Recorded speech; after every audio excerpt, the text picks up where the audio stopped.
Assalamualaikum warahmatullahi wabarakatuh. Perkenalkan, nama saya Trisnayati dari program studi kewirausahaan semester 4. Jadi video kali ini itu tugas dari mata kuliah strategi pemasaran. Jadi di video ini kita akan menjelaskan mengenai riset pemasaran. Jadi sebelum itu, apa sih itu riset? Jadi riset adalah proses pengumpulan, menganalisis, dan menerjemahkan informasi data secara sistematis untuk menambah pemahaman kita terhadap suatu fenomena yang telah terjadi atau yang telah menarik perhatian kita. Yang kedua itu riset dasar dan riset terapan. Jadi riset dasar itu umumnya dilakukan oleh para ilmuwan untuk mengembangkan ilmu pengetahuan tanpa mengutamakan manfaat praktis ilmu yang dikembangkan itu. Kedua, riset terapan adalah penelitian yang hasilnya diharapkan dipakai oleh sebagai bahan pertimbangan untuk menyelesaikan suatu masalah. Contoh dari riset dasar. Jadi contohnya itu saya mengangkat pengaruh musik terhadap produktivitas kerja. Pertanyaan peneliti, apakah mendengar musik saat bekerja dapat meningkatkan produktivitas? Penelitian dasar, para peneliti melakukan percobaan dengan sekelompok orang yang bekerja pada tugas tertentu. Setengah dari kelompok tersebut mendengarkan musik, sedangkan setengahnya lagi tidak. Hasilnya menunjukkan bahwa kelompok yang mendengarkan musik menyelesaikan tugas lebih cepat dan lebih akurat. Implikasi, apa implikasinya? Temuan ini menunjukkan bahwa mendengar musik dapat menjadi cara yang efektif untuk meningkatkan produktivitas kerja. Sedangkan ada ciri-ciri riset dasar. Ciri-cirinya itu bertujuan untuk menambah pengetahuan dan pemahaman tentang suatu fenomena, tidak selalu memiliki aplikasi praktis langsung, dilakukan dengan metode yang ilmiah dan rigurosa, diterbitkan dalam jurnal ilmiah yang direview oleh para ahli. Apa contohnya riset terapan? Jadi contoh dari riset terapan itu contohnya pengembangan aplikasi pembelajaran bahasa. Masalahnya, banyak orang kesulitan mempelajari bahasa baru karena keterbatasan akses terhadap sumber belajar yang berkualitas dan terjangkau. Apa solusinya? Solusinya, para peneliti mengembangkan aplikasi pembelajaran bahasa yang memungkinkan pengguna untuk belajar bahasa baru dengan cara yang interaktif dan menyenangkan. Dampaknya apa? Aplikasi ini telah membantu banyak orang di seluruh dunia untuk belajar bahasa baru dengan lebih mudah dan efektif. Apa ciri-cirinya riset terapan? Ciri-cirinya bertujuan untuk memecahkan masalah atau meningkatkan kualitas hidup manusia, memiliki aplikasi praktis yang langsung dapat digunakan, dilakukan dengan metode yang ilmiah dan rigurosa, diterapkan dalam berbagai bidang seperti kesehatan, pendidikan, lingkungan, dan teknologi. Ya, yang ketiga itu kita masuk di jenis-jenis riset berdasarkan bidangnya. Riset bidang eksakta. Apa itu riset bidang eksakta? Riset bidang eksakta adalah penelitian yang dilakukan untuk mempelajari dan memahami fenomena alam dan dunia fisik secara objektif dan sistematis. Riset ini menggunakan metode ilmiah yang rigorosa dan terukur untuk menghasilkan pengetahuan baru dan memperluas pemahaman kita tentang dunia di sekitaran kita. Bidang eksakta yang umumnya diteliti antara lain itu matematika, fisika, kimia, biologi, geologi. Sekarang kita masuk di bidang sosial. Bidang Sosial adalah penelitian yang dilakukan untuk mempelajari dan memahami fenomena sosial, budaya, dan perilaku manusia. Riset ini menggunakan berbagai metode peneliti seperti survei, wawancara, observasi, dan analisis data untuk mengumpulkan informasi tentang berbagai aspek kehidupan manusia. Seperti apa?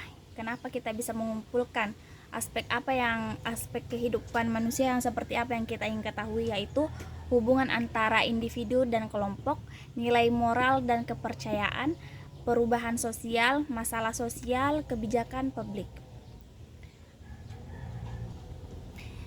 Itu dari riset bidang sosial. Yang keempat itu riset pemasaran. Jadi riset pemasaran adalah sebuah proses pengumpulan dan analisis data untuk memahami kebutuhan, keinginan, dan perilaku konsumen. Tujuan utama riset pemasaran adalah untuk membantu perusahaan membuat keputusan bisnis yang lebih baik terkait dengan produk, harga, promosi, dan distribusi. Ada jenis-jenis riset pasar. Yang pertama itu riset pasar primer, kedua riset pasar sekunder, ketiga riset kualitatif, keempat riset kuantitatif. Apa itu riset pasar primer? Jadi riset pasar primer mengumpulkan data baru dari sumber aslinya seperti survei, wawancara, dan observasi. Riset pasar sekunder mengumpulkan data yang sudah ada seperti data sensus, laporan pemerintah, dan publikasi industri. Riset kualitatif yaitu mengumpulkan data yang bersifat non-numerik seperti pendapat, perasaan, dan motivasi konsumen. Riset kuantitatif mengumpulkan data yang bersifat numerik seperti statistik penjualan, pangsa pasar, dan tingkat kepuasan pelanggan. Jadi riset pasar ini memberikan informasi kepada organisasi untuk digunakan paling sedikit ada 4 area, yaitu yang pertama, menciptakan ide untuk aktivitas pemasaran. Kedua, mengevaluasi aktivitas pemasaran. Yang ketiga, membandingkan kinerja versus tujuan. Yang keempat, meningkatkan pemahaman umum mengenai fenomena serta proses pemasaran. Jadi ada empat area yang disampaikan oleh riset pasar kepada organisasi tersebut. Jadi kita lanjut, kita masuk di kategori riset pemasaran. Jadi riset pemasaran dapat dikategorikan berdasarkan beberapa dimensi, diantaranya berdasarkan tujuan, yaitu riset deskriptif bertujuan untuk menggambarkan situasi atau kondisi pasar saat ini seperti profil konsumen, pangsa pasar, dan tren pasar. Riset diagnostik bertujuan untuk mengidentifikasi penyebab masalah atau inefisiensi dalam aktivitas pemasaran. Selanjutnya itu riset prediktif bertujuan untuk memprediksi tren pasar di masa depan dan perilaku konsumen. Selanjutnya riset evaluatif bertujuan untuk mengevaluasi efektivitas program atau strategi pemasaran. Berdasarkan cakupan, riset nasional meliputi seluruh wilayah negara, riset regional meliputi wilayah tertentu dalam suatu negara, riset lokal meliputi wilayah tertentu dalam suatu kota atau daerah. Berdasarkan industri, riset industri konsumen berfokus pada produk dan layanan yang digunakan oleh konsumen akhir. Riset industri bisnis berfokus pada produk dan layanan yang digunakan oleh perusahaan lain. Riset industri non-profil berfokus pada organisasi nirlaba. Berdasarkan tahap proses pemasaran, riset pra-pemasaran dilakukan sebelum meluncurkan produk atau layanan baru untuk menilai peluang pasar. Riset pengembangan produk dilakukan selama pengembangan produk atau layanan baru untuk mendapatkan masukan dari konsumen. Riset uji pasar dilakukan untuk menguji produk atau layanan baru sebelum diluncurkan ke pasar. Riset pasca pemasaran dilakukan setelah peluncuran produk atau layanan baru untuk memantau kinerja dan kepuasan konsumen.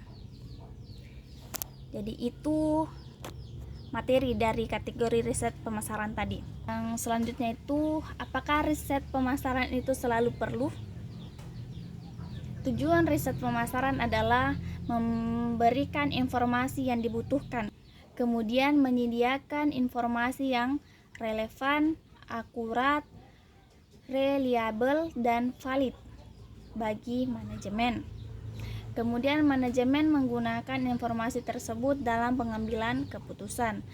Jadi ada beberapa faktor yang perlu diperhatikan untuk meneliti apakah riset pemasaran itu perlu, yaitu faktornya apa? Yang pertama, relevansi. Yang kedua, waktu. Yang ketiga, tipe. Yang keempat, sifat informasi yang dibutuhkan. Yang kelima, ketersediaan sumber daya. Dan yang keenam atau yang terakhir, analisis biaya dan keuntungan. Ya, sekarang kita masuk di materi yang terakhir, yaitu membahas tentang etika riset pemasaran. Jadi etika riset pemasaran itu seperangkat prinsip dan pedoman yang harus diikuti oleh peneliti pemasaran untuk memastikan bahwa riset mereka lakukan itu secara bertanggung jawab dan etis. Prinsip-prinsip ini bertujuan untuk melindungi hak dan privasi responden, memastikan akurasi dan validasi data, dan menghindari penipuan dan praktik yang tidak adil. Jadi beberapa prinsip etika riset pemasaran yang penting itu kejujuran dan keterbukaan. Peneliti harus jujur tentang tujuan riset dan tidak boleh menipu ataupun menyesatkan responden. Yang kedua itu persetujuan terinformasi. Persetujuan terinformasi ini, responden harus memberikan persetujuan yang terinformasi untuk berpartisipasi dalam riset dan harus memahami bagaimana data mereka akan digunakan. Kerahasiaan. Data responden harus dirahasiakan dan tidak boleh dibagi dengan pihak ketiga tanpa persetujuan mereka. Lanjut, kehormatan dan martabat. Peneliti harus menghormati hak dan martabat responden dan tidak boleh mendiskriminasi atau melecehkan mereka. Selanjutnya itu ketepatan dan validasi. Data riset harus dikumpulkan dan dianalisis secara akurat dan valid. Selanjutnya, objektivitas. Peneliti harus objektif dalam interpretasi data dan menghindari bias. Yang selanjutnya dan yang terakhir, keadilan dan tanggung jawab. Peneliti harus bertanggung jawab atas dampak riset mereka dan harus berusaha untuk memastikan bahwa riset mereka digunakan untuk tujuan yang adil dan bermanfaat. Jadi itulah tadi materi mengenai riset pemasaran. Semoga materi ini bisa tersampaikan dengan baik dan bisa memberikan manfaat, terutama kepada saya sendiri yang memberikan materi. Ya. Dan sekian dari saya. Terima kasih. Billahi fisabilillah, fastabiqul khairat. Assalamualaikum warahmatullahi wabarakatuh.